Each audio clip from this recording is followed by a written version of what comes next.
आप सभी को मेरा प्रणाम, अभिनंदन। योग दर्शन के साधन पाठ के चौथे सूत्र की आज चर्चा करेंगे। सूत्र है अविद्या क्षेत्र मुत्तरेशाम प्रसुप्त तनु विच्छिन्नो दाराणाम। इसका यह मतलब है, जो हमने इसके पहले 5 क्लेश पढ़े थे, अविद्या, अस्मिता, राग, द्वेष व अभिनिवेश। तो इस सूत्र में यह बतलाया गया है कि अविद्या क्षेत्र मुत्तरेशम, क्षेत्र मतलब खेत जहां फसल उगती है, तो अविद्या एक खेत की तरह है। अविद्या के कारण ही उत्तरेशम, जो बाद में आने वाली क्लेश है, अविद्या के बाद के जो 4 क्लेश है, अस्मिता, राग, द्वेष व अभिनिवेश, तो अविद्या के द्वारा ही ये चारों क्लेश जन्म लेते हैं। तो जो अविद्या है वह पंच क्लेश में सबसे पहला क्लेश तो है ही, लेकिन उसके साथ क्या है कि इसके बाद के आने वाले चारों क्लेशों की जननी है अविद्या।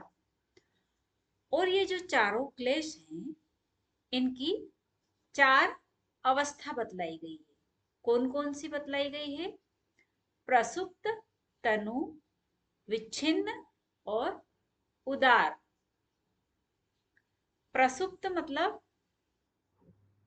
जो सोई हुई है, क्लेश की अवस्था, वह पूरी तरीके से सोई हुई है। जैसे व्यक्ति जब सोया हुआ रहता है तो वो कुछ काम नहीं करता है, इस तरीके से प्रसुप्त अवस्था मतलब सोई हुई, क्लेश सोए हुए हैं। जो सोया हुआ है वो तो कार्य करेगा नहीं। फिर होती है तनु अवस्था। तो तनु अवस्था, तनु मतलब कमजोर, सोए हुए नहीं है लेकिन कमजोर है। कमजोर कैसे हैं? पंचक्लेश सभी में होते हैं, पर जो क्रिया योग का अभ्यास करते हैं, क्रिया योग हमने जो पहले सूत्र में पढ़ा था, तप, स्वाध्याय और ईश्वर प्रणिधान, तो जो साधक क्रिया योग का अभ्यास करते हैं तो उनके क्लेश तनु हो जाते हैं, कमजोर हो जाते हैं। जैसे हमने देखा भी होगा कि जो साधु संत हैं, उन्हें एकदम से किसी चीज को वो रिएक्ट नहीं करते हैं, ना उन्हें बहुत ज्यादा गुस्सा आता है, ना वो बहुत ज्यादा किसी चीज से प्रभावित होते हैं। तो ये जो उनका स्वभाव है, उनकी साधना से जो उनके क्लेश हैं वह तनु हो गए। तो यह तनु अवस्था। फिर तीसरी अवस्था है विच्छिन्न। विच्छिन्न का मतलब होता है टूटा हुआ, एक तरीके से।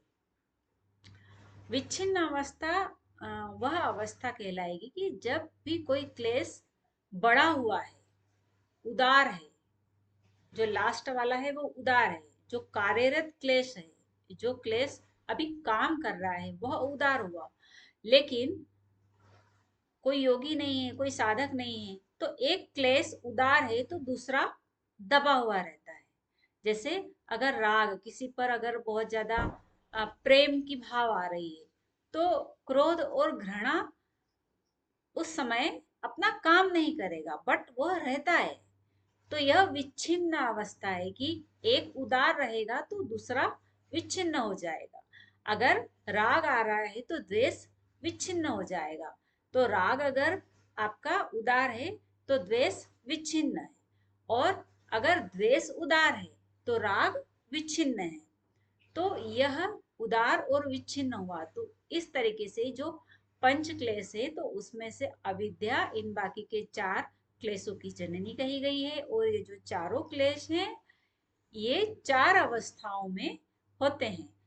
इन चारों की ही ये अवस्था इसलिए बताई गई है, क्योंकि अविद्या तो इनकी जननी है। अगर अविद्या का नाश हो जाएगा तो सारे समूल नष्ट हो जाएंगे क्लेश।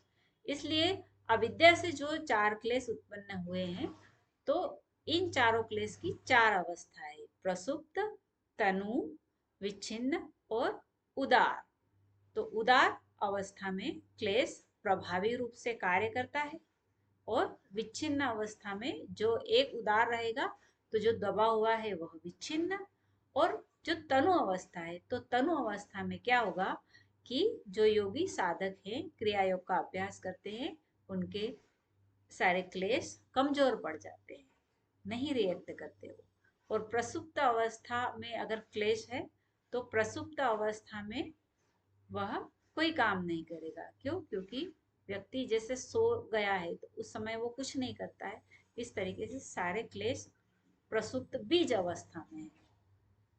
तो यह था, काफी अच्छा रोचक था। करे योग रहे निरोग। अभिनंदन।